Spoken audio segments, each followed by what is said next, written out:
ಒಬ್ಬರು ಸನ್ಯಾಸಿಗಳು, ಸದಾ ಸಂಚಾರಿಗಳವರು,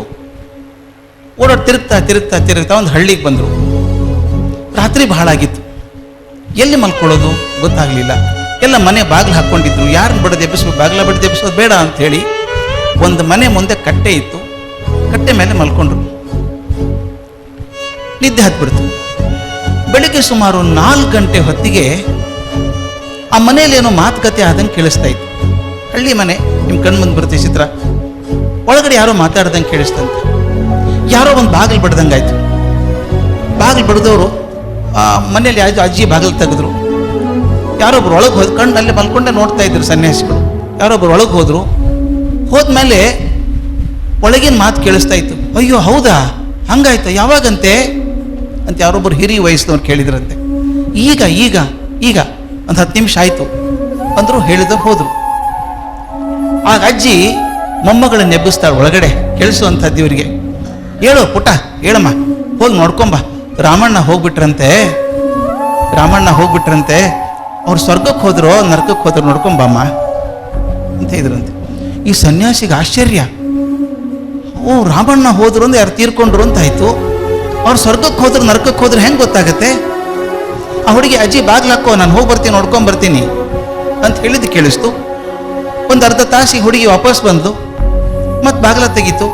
ಸನ್ಯಾಸಿ ನೋಡ್ತಾನೆ ಇದ್ದ ಅದನ್ನ. ಅಜ್ಜಿ ಕೇಳಿದ್ಲು, ಪುಟ್ಟ, ರಾಮಣ್ಣ ಸ್ವರ್ಗಕ್ಕೆ ಹೋದ್ರು ನರಕಕ್ಕೆ ಹೋದ್ರಮ್ಮ ಅಂತ. ಅವ್ರೆಲ್ಲಿ ನರಕಕ್ಕೆ ಹೋಗ್ತಾರಮ್ಮ ಅಜ್ಜಿ? ಸ್ವರ್ಗಕ್ಕೆ ಹೋದ್ರು. ಹೌದಾ, ಗೊತ್ತಿತ್ತು ನನಗೆ ರಾಮಣ್ಣ ಸ್ವರ್ಗಕ್ಕೆ ಹೋಗ್ತಾನೆ ಅಂತ ಗೊತ್ತಿತ್ತು ಅಂತ ಅಜ್ಜಿ ಅಂತ. ಸನ್ಯಾಸಿಗೆ ಕುತೂಹಲ ಹತ್ಬಿಡ್ತು. ಈ ಹುಡುಗಿಗೆ ಹೆಂಗೆ ಗೊತ್ತಾಯ್ತು ಅವ್ನು ಸ್ವರ್ಗಕ್ಕೆ ಹೋದ ಅಂತ? ಬೆಳಗಾದ್ಮೇಲೆ ತಡ್ಕೊಳಕ್ಕಾಗ್ಲಿಲ್ಲ ಇವರಿಗೆ. ಮನೆ ಒಳಗೆ ಹೋಗಿ ಅಜ್ಜಿ ಕೇಳಿದ್ರಂತೆ, ಅಜ್ಜಿ ನೀವು ಮೊಮ್ಮಕ್ಕಳ ಹತ್ರ ಮಾತಾಡೋದು ಕೇಳಿದೆ ನಾನು, ನಿಮ್ಗೆ ಹೆಂಗೆ ಗೊತ್ತಾಯ್ತು ಸ್ವರ್ಗಕ್ಕೆ ಹೋದ್ರು ರಾಮಣ್ಣ ಅಂತ. ಆ ಹುಡುಗಿ ಹೇಳ್ದಂತೆ, ಅಯ್ಯೋ ಕತ್ಯ, ಅವ್ರ ಮನೆ ಮುಂದೆ ಜನಸಾಗರ ನೋಡಿ 100 ಜನ ಬಂದಿದ್ದಾರೆ ಅವ್ರ ಮನೆ ಮುಂದೆ ಅಲ್ವಾ. 100 ಜನ ಕಣ್ಣೀರು ಹಾಕ್ತಿರ್ಬೇಕಾದ್ರೆ ರಾಮಣ್ಣ ನರಕಕ್ಕೆ ಹೋಗಕ್ಕೆ ಸಾಧ್ಯ ಇದೆಯಾ? ಸ್ವರ್ಗಕ್ಕೆ ಹೋಗಿರ್ತಾನ ಅವನು ಅಂತ. ಎಷ್ಟು ಚಂದದ ಮಾತು. ಈ ಮಾತು ಯಾಕೆ ನೆನಪಾಯಿತು ಅಂದರೆ, ನಿನ್ನೆ ಬೆಳಗ್ಗೆ ಸುಮಾರು 11:15 ನಾನು ಕೇಳ್ತಾ ಇದ್ದೇನೆ. ಈಗ ನಾನು ಬರೋವರೆಗೂ ಕೂಡ ನಾನು ಬೆಂಗಳೂರಿಂದ ಮನೆಯಿಂದ ಮೈಸೂರು ರೋಡ್ ಸೇರ್ಬೇಕಾದ್ರೆ 1.5 ತಾಸಾಗಿತ್ತು. ಅಷ್ಟು ಜನ ಸೇರ್ಕೊಂಡಿದ್ದಾರೆ.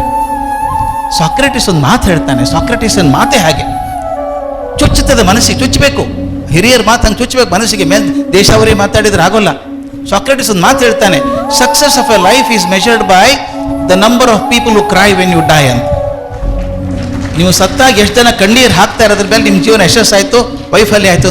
ಸತ್ನಾ, ಒಳ್ಳೇದಾಯ್ತು ಬಿಡ್ರಿ ಅಂದರೆ ಅದು ಫೇಲ್ಯೂರ್. ಅದು ಆ ದೃಷ್ಟಿ ಅಂತ ಹೇಳೋದಾದರೆ, ಈ ಪುಟ್ಟ ಹುಡುಗ ನಮಗೆಲ್ಲ ತರುಣ, ಎಲ್ಲರ ಕಣ್ಮಣಿ ಆಗಿದ್ದಂಥ ಹುಡುಗ 46 ವಯಸ್ಸಿಗೆ ಸಾಕುವಂತ ಹೊರಟು ಬಿಟ್ನಲ್ಲ. ಆ ಮಂದಿ ಹಾಕ್ತಿರುವಂಥ ಕಣ್ಣೀರು ನೋಡಿದಾಗ ಅನ್ನಿಸ್ತು, ಈ ಜೀವ ಯಶಸ್ವಿ ಆಯಿತು ಅಂತ. ಯಶಸ್ವಿ ಆಯಿತು. ಆತ್ಮಕ್ಕೆ ಶಾಂತಿ ಸಿಗಲಿ ಅಂತ ಬೇಡ್ಕೋಬೇಕು. ಕೃಷ್ಣೇಗೌಡರು ಹೇಳಿದ ಹಾಗೆ ನಮಗೆಲ್ಲ ಒಂಥರ ಸೂತಕದ ಭಾವನೆ ಇದೆ, ಮನಸ್ಸಲ್ಲಿ ಒಂಥರ ಕರಕರೆ ಇದೆ, ಸಂಕಟ ಆಗತ್ತೆ. ಎಲ್ಲಿ ನೋಡಿದ್ರು ಅದೇ ಮುಖ ಕಾಣಿಸುತ್ತೆ. ನಾನು ಮೈಸೂರಿಂದ ಬೆಂಗಳೂರಿಂದ ಬರಬೇಕಾದ್ರೆ ಒಂದು 100 ಕಡೆ ಅವ್ರ ಪೋಸ್ಟರ್ ನೋಡಿದ್ದೇನೆ, ಹಾರ ಹಾಕಿದ್ದಾರೆ. ಇದು ನೋಡಿದ್ರೆ ಸಾಕು, ಸಾರ್ಥಕ ಅನ್ಸಲ್ವ ಬದುಕು? 100 ವರ್ಷ ಬದುಕಿದ್ರು ಪಕ್ಕದ ಮನೆಯವ್ರಿಗೆ ಗೊತ್ತಿರಲ್ಲ. 46 ವರ್ಷ ಬದುಕಿ ಇಡೀ ಜಗತ್ತಿನ ಮನಸ್ಸಲ್ಲಿ ಕೂತ್ಕೊಂಡು ಹೋಗ್ತಾನೆ ಹುಡುಗ. ಅವನ ಆತ್ಮಕ್ಕೆ ಶಾಂತಿ ಸಿಗಲಿ ಅಂತ ಹೇಳ್ತಾರೆ.